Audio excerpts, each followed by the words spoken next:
Hi, it's Scott from Zoeden Guitars with just another update on the Gibson BFG rebuild. Where I'm at the moment, I've filled in the cavities as I've shown in the other video. I've put about 5 coats of paint on and about 5 coats of poly. So I've got it blacked out at the moment, and I have rubbed it back. I haven't taken all of the scratches out, but I have got the finish very, very smooth and very I've got all the rippling out from the varnish, which you traditionally get when you spray. So I've got all that removed, but I didn't want to go too hard because I do want it to look old. So I haven't given it the final polish, and I probably won't. Just turning over to the back, got a bit of product still stuck on there, so you can see there's a bit of dust, but there is still some small scratching in the surface that I haven't fully finished and got out. But like I said, I'm going to leave that. What I did was painted it with 2 or 3 coats of red, and then painted the black over the top. So what you can see, hopefully with the camera will pick it up here, there might be a better angle. There is a little bit of red poking through. Here you go. So what I want it to look like was when I rub it back and start relicking it, I want the red to poke through and actually have a contrast in colour.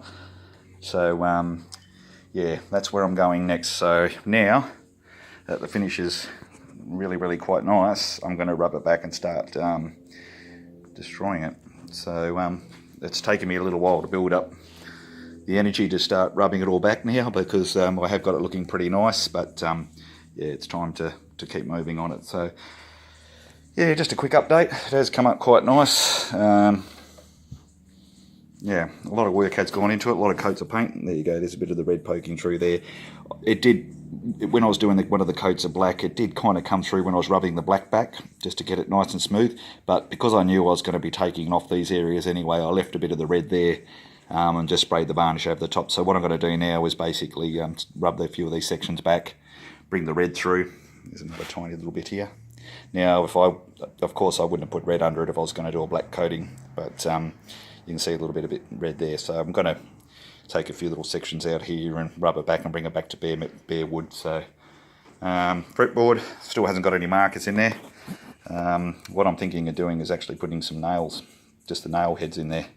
So a bit of junk on there.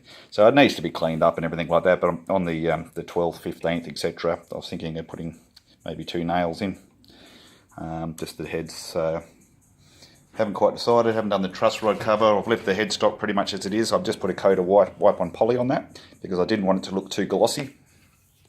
So I'll put another coat of poly on that later on, and just give it one more coat just to bring it up a tiny little bit more. But yeah, it's coming along. So you can see there the Made in USA and the serial number's still there, which is quite good. So all right, I'll keep you updated as things progress. Thank you.